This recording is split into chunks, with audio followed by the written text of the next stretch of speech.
Hello everyone, कैसे हैं आप सब।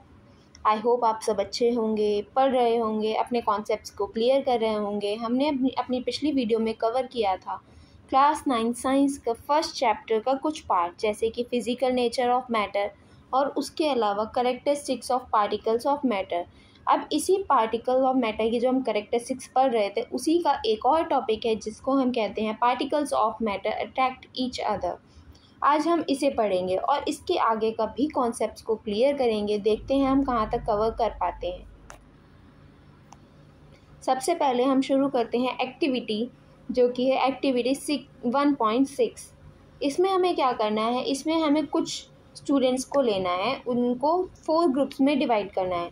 अब जो हमने फर्स्ट ग्रुप बनाया है उसके स्टूडेंट्स को हमें आर्म्स के थ्रू लॉक कर देना है एक दूसरे से, यानी कि एक ह्यूमन चेन बनानी है जिसमें कि जो लॉकिंग है वो आर्म्स के थ्रू होगी। सेकंड हमें जो ग्रुप लिया है उसमें हमें हैंड्स को लॉक करना है। सिर्फ और सिर्फ हैंड्स लॉक होंगे, जैसे कि हम हैंड शेक के टाइम पे लॉक करते हैं।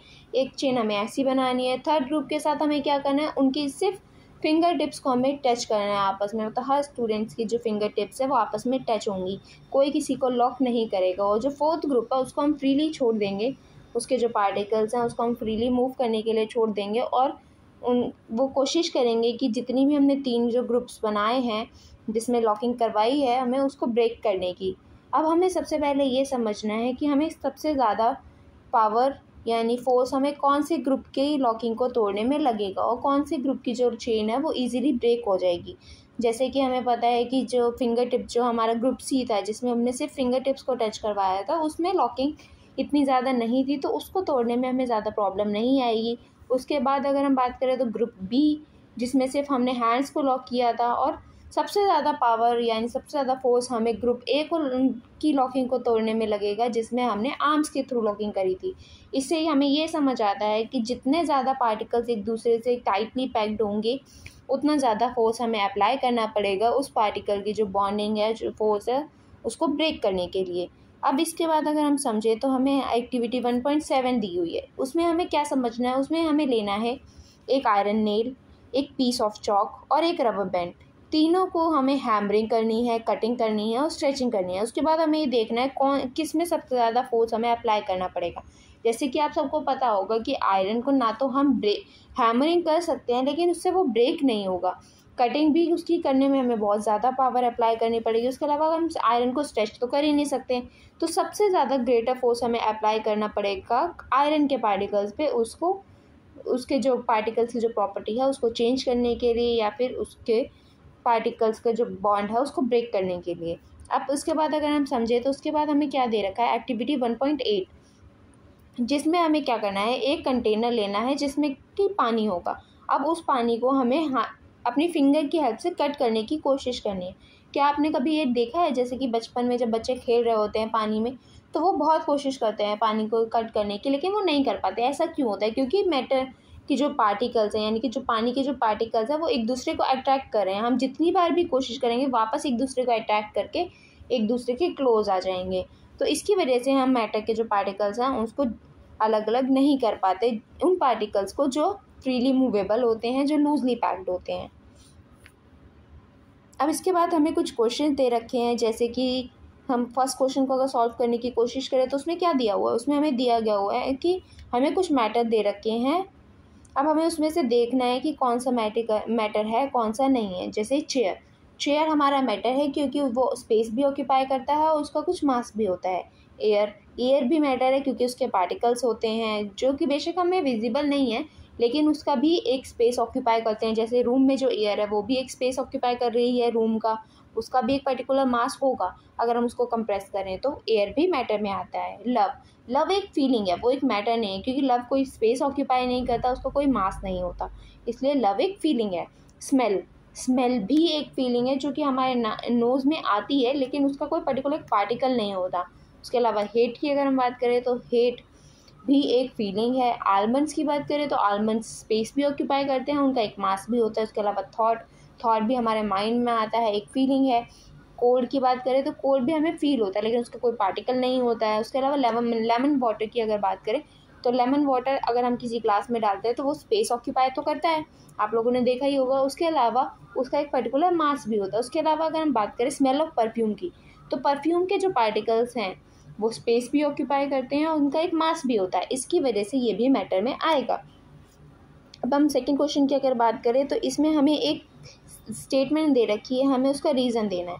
The smell of hot sizzling food reaches your several metres away, but to get the smell from cold food you have to go close. इसमें हमें क्या दे रखा है, इसमें हमें बताया कि अगर जो खाना गरम गरम जब खाना होता है तो उसकी हमें स्मेल काफ़ी दूर तक आ जाती है, लेकिन जब खाना ठंडा हो जाता है तो उसकी स्मेल हमें नहीं आती, उसके लिए हमें पास जाना पड़ता है। ऐसा क्यों? ऐसा इसलिए होता है कि जो हमारा जो गर्म खाना है उसके अंदर हमें हीट की वजह से काइनेटिक एनर्जी दी हुई है पार्टिकल्स को, जिसकी वजह से बहुत फास्टली वो मूव करते हैं और उसकी वजह से हमें, अगर हम थोड़ी दूरी पर भी हैं तो हमें स्मेल आ जाती है। लेकिन जब हमारा खाना ठंडा होता है तो उसमें के जो पार्टिकल्स है उसमें कोई काइनेटिक एनर्जी नहीं होती, जिसकी वजह से वो उतना फास्टली मूव नहीं कर पाते, तो हमें दूर तक उसकी जो स्मेल है वो नहीं आती है। अगर हम नेक्स्ट क्वेश्चन की बात करें तो what are the characteristics of particles of matter. अब हमने characteristics of particle of matter पूरा पढ़ लिया है, तो हमें पता होना चाहिए कि पार्टिकल्स ऑफ मैटर की क्या क्या कैरेक्टर। हम फर्स्ट कैरेक्टरिस्टिक की अगर बात करें तो अभी अभी हमने पढ़ा है कि particles of matter attract each other, यानी कि जो मैटर के पार्टिकल्स है वो एक दूसरे को अट्रैक्ट करते हैं। उसके अलावा सेकंड कैरेक्टरिस्टिक ऑफ पार्टिकल की बात करें तो उसमें क्या है, particles of matter are continuously moving, यानी कि मैटर के जो पार्टिकल है वो कॉन्टीन्यूसली मूव करते हैं। और तीसरा क्या है, मैटर के जो पार्टिकल्स हैं उनके बीच में स्पेस होता है। ये हमारी 3 कैरेक्टरिस्टिक्स हैं पार्टिकल्स ऑफ मैटर की। अब हम इसके आगे पढ़ते हैं। इसके आगे हमें क्या पढ़ना है, इसके आगे पढ़ना है हमें next topic, that is states of matter, यानी कि मैटर की कौन कौन सी स्टेट होती है। स्टेट का बेसिकली मतलब क्या है, वो किस फिजिकल फॉर्म में अवेलेबल होती है। अब मैटर की, हम जैसे कि हम सबको पता है मैटर जो है वो 3 फॉर्म्स में अवेलेबल होता है। सबसे पहला फॉर्म है सॉलिड स्टेट, सेकंड फॉर्म है लिक्विड, थर्ड फॉर्म है हमारा गैस, यानी कि कोई भी चीज़ होगी या तो वो सॉलिड होगी या वो लिक्विड होगी या वो गैसियस फॉर्म में होगी। उसके अलावा और कोई स्टेट अवेलेबल नहीं है मैटर की। सबसे पहले अगर हम बात करें सॉलिड की, तो सॉलिड के बारे में हमें सबसे पहले क्या पता है, हमें दिखता है कि हम कोई भी अगर एक चीज़ है सॉलिड है तो उसका एक स्पेस होता है, उसकी एक डिस्टिंक्ट बाउंड्री होती है, वो अपनी शेप को चेंज नहीं करती, उसकी एक वॉल्यूम होती है, वो स्पेस ऑक्यूपाई करती है, उसका एक मास होता है, वो कंप्रेस, हम अगर उसको दबाने की कोशिश करें तो वो नहीं दबती। ये हमारी सॉलिड की कैरेक्टरिस्टिक्स हैं। ऐसे ही कुछ हमें समझना है एक्टिविटी 1.9 में। इसमें हमें क्या क्या दिया हुआ है, इसमें दिया हुआ है हमें एक पेन, एक बुक, एक नीडल और उसके अलावा एक वुडन स्टिक। अब इन सबको हमें एक पेपर पे ड्रॉ करना है, उसकी आउटलाइंस जो है उसको हम ड्रॉ कर देंगे। उसके बाद हम कोशिश करेंगे उसको हैमर करने की, खींचने की या फिर ड्रॉप करने की। क्या उससे कुछ भी उसकी प्रॉपर्टीज़ में चेंज आएगा, क्या हम उसको कंप्रेस कर सकते हैं? ऐसा नहीं होता। ऐसा क्यों नहीं होता? क्योंकि उसकी एक डिस्टिंक्ट बाउंड्री है, उसकी एक फिक्स वॉल्यूम है, वो इनकम्प्रेसिबल होते हैं। इसकी वजह से हम किसी भी सॉलिड को चेंज नहीं कर सकते, ना ही उसकी शेप में, ना ही उसकी वॉल्यूम में, अनलेस अनटिल हम उसको कट करें या ब्रेक करें एक्सटेंसिव फोर्स लगाए बिना। अब इसी में कुछ एक्सेप्शंस भी आते हैं, जैसे कि एक रबर बैंड का, शुगर या फिर सॉल्ट का या फिर स्पंज का। रबर बैंड को अगर हम स्ट्रेच करते हैं तो उसकी शेप चेंज होती है। शुगर और सॉल्ट को अगर हम किसी बीकर में डालते हैं तो वो उसकी शेप ले लेता है, जार की शेप ले लेता है। प्लेट में डालेंगे तो उसकी शेप ले लेगा। उसके अलावा स्पंज में अगर हम उसको कंप्रेस करने की कोशिश करते हैं तो वो कंप्रेस हो जाती है। अब समझते हैं कैसे। रबर बैंड को जब हम फोर्स अप्लाई करते हैं और जब हम उस फोर्स को छोड़ेंगे तो वापस वो अपनी शेप को रीगेन कर लेता है। अब जब एक्सटेंसिव फोर्स लगाया जाता है तो वो ब्रेक हो जाता है। ये भी एक प्रॉपर्टी होती है मैटर की, वो भी सॉलिड स्टेट की। सेकेंड, अगर हम बात करें शुगर और सॉल्ट की, तो शुगर और सॉल्ट के जो क्रिस्टल्स हैं उसकी एक पर्टिकुलर शेप होती है। वो क्रिस्टल्स लेकिन इतने ज़्यादा स्मॉल होते हैं कि जब हम उसको लार्ज क्वांटिटी में लेते हैं तो उसकी वजह से वो, जब भी हम किसी चीज़ में उसको पोर करेंगे तो वो उसकी शेप ले लेगा। लेकिन जो पार्टिकल्स के जो क्रिस्टल्स हैं उसका एक फिक्स शेप होता है, जिसकी वजह से हम उसको सॉलिड में कंसिडर करते हैं। उसके बाद अगर स्पंज की बात करें तो स्पंज में क्या होता है, उसके बीच में टाइनी होल्स होते हैं, जिसकी वजह से जब हम उसको कंप्रेस करने की कोशिश करते हैं तो उन होल्स में जो भी एयर होती है वो एक्सपेल आउट हो जाती है और वो जो स्पॉन्ज है वो कंप्रेस हो जाती है। इसलिए हम स्पॉन्ज को भी सॉलिड में कंसीडर करते हैं। अब हम अपने लिक्विड स्टेट पे आते हैं। लिक्विड स्टेट में क्या दे रखा है हमें कलेक्ट क्या करना है, पानी को लेना है, कुकिंग ऑयल लेना है, मिल्क लेना है, जूस लेना है, उसके अलावा कोल्ड ड्रिंक लेनी है। हमने ये सब चीज़ें ली। अब हमें क्या करना है, हमें कुछ डिफरेंट शेप्स के कंटेनर्स लेने हैं और उनमें 50 ml का मार्क लगा देना है with the help of a measuring cylinder.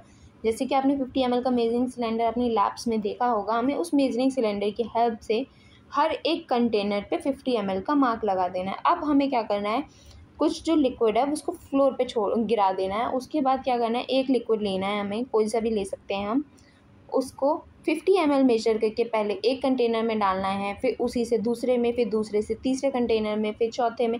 अब हमें ये देखना है कि क्या वो अपनी शेप मेंटेन कर पाता है, क्या वो ईजिली फ्लो हो रहा है। हमें ये सब उसकी जो प्रॉपर्टीज़ हैं उसको चेक करना है, क्या उसकी वॉल्यूम सेम रहती है या चेंज हो जाती है, हमें ये सब चेक करना है। तो अब इससे हमें क्या समझ आ रहा है, इससे हमें ये समझ आ रहा है कि जो लिक्विड है उसकी कोई फिक्स शेप नहीं है, लेकिन फिक्स वॉल्यूम होती है। हम उसको जिस भी कंटेनर में डालेंगे वो उसकी शेप ले लेता है। इसकी वजह से हम उसको फ्लूइड में कंसीडर करते हैं, क्योंकि लिक्विड ईजिली फ्लो हो सकता है, तो इसलिए वो फ्लूइड में कंसीडर किया जाता है। अब जैसे कि हमने अभी पिछली एक्टिविटीज़ जो हमने फर्स्ट वीडियो में कवर अप की थी, एक्टिविटी 1.4 और 1.5, जिसमें हमने शुगर को वाटर में डिज़ोल्व किया था, उस एक्टिविटी से हमें क्या समझ आता है कि जो हमारे लिक्विड के जो पार्टिकल्स हैं उसके अंदर हमारा सॉलिड इजीली डिफ्यूज़ हो जाता है। उसके अलावा हमारे जो गैसेस हैं वो भी हमारे वाटर में डिज़ोल्व हो जाती हैं, जो एक इम्पॉर्टेंट रोल प्ले करती हैं हमारे एक्वेटिक लाइफ को सर्वाइव करने के लिए। इसके लिए हमें सबसे पहले, जैसे अगर मानते हैं हम, कार्बन डाइऑक्साइड और ऑक्सीजन जो है वो बहुत ही ज़्यादा इम्पॉर्टेंट रोल प्ले करती है हमारे एक्वेटिक एनिमल्स के सर्वाइवल के लिए, और कार्बन डाइऑक्साइड प्लांट्स के सर्वाइवल के लिए। जो हमारे एक्वेटिक लाइफ है बेसिकली वो कैसे सर्वाइव कर पाती है हमारे पानी के अंदर, उसमें क्या होता है कि हमारी जो ऑक्सीजन है वो हमारे वाटर के साथ डिज़ोल्व फॉर्म में रहती है, जो कि हमारे एक्वेटिक लाइफ यानी कि जो फिशेज़ हैं, जो ऑक्टोपसेस हैं, या जितने भी हमारे एक्वेटिक एनिमल्स हैं, वो सब उस डिज़ोल्व ऑक्सीजन को कंज्यूम करते हैं और सर्वाइव कर पाते हैं। इससे हमें क्या समझ आता है कि कोई भी चीज़, चाहे वो सॉलिड हो, लिक्विड हो या गैस हो, ईजिली लिक्विड में डिफ्यूज़ हो जाती है। अब इससे क्या समझ आया, इससे हमें ये समझ आया कि रेट ऑफ डिफ्यूजन जो है लिक्विड का वो ज़्यादा है एज़ कम्पेयर टू सॉलिड। मतलब लिक्विड में हम ज़्यादा चीज़ें डिफ्यूज़ कर सकते हैं, सॉलिड के कंपैरिजन में हम सॉलिड में कोई भी चीज़ डिफ्यूज़ नहीं कर सकते। अगर आपने नोटिस किया होगा कि आप किसी बेड में कोई भी चीज़ डिफ्यूज़ कर सकते हैं, नहीं कर सकते। वुड में डिफ्यूज़ कर सकते हैं, नहीं कर सकते। किसी भी चीज़, सॉलिड चीज़ में हम डिफ्यूजन नहीं कर पाते as compare to liquid. Liquid में हमें डिफ्यूजन करना ईजियर होता है सॉलिड के कंपैरिजन में। ये कैसे कर पाते हैं, ये इस वजह से हो पाता है कि जो लिक्विड स्टेट के जो पार्टिकल्स हैं वो फ्रीली मूव कर पाते हैं, उनके बीच में स्पेस होता है, लूजली पैक्ड होते हैं, जिसकी वजह से अगर हम कोई भी सॉलिड या फिर कोई गैस उसके अंदर डिफ्यूज़ करना चाहते हैं तो वो स्पेस में ऑक्यूपाई करके डिफ्यूज़ हो जाती है। अब हम आते हैं अपने नेक्स्ट स्टेट पे, that is the gaseous state. आप लोगों ने ऑब्ज़र्व किया होगा जो हमारे बलून्स बेचने वाले होते हैं उनके पास एक सिलेंडर होता है जिससे वो बहुत सारे बलून फुला लेते हैं। वैसे ही अगर हम कार के व्हीकल की बात करें जिसमें सीएनजी यूज़ होता है, उसमें भी सिर्फ एक सिंगल सिलेंडर होता है जिससे हम बहुत ज़्यादा डिस्टेंस कवर कर लेते हैं। तो हम ऐसा कैसे कर पाते हैं, सिर्फ एक सिंगल सिलेंडर में इतनी सारी गैस कैसे भर जाती है जिससे हम इतना सारा काम कर पाते हैं। जैसे कि बलून फिलर जो है, बलून सेलर जो है, वो बहुत सारे बलून भर लेता है सिर्फ एक सिंगल सिलेंडर से, या फिर हम एक सिंगल सिलेंडर से इतना ज़्यादा डिस्टेंस कवर कर लेते हैं।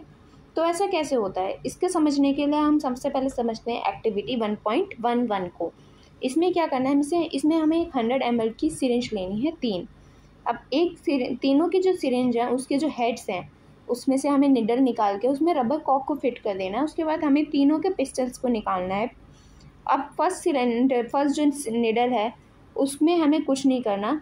सेकेंड जो निडल है उसके अंदर हमें वाटर डालना है।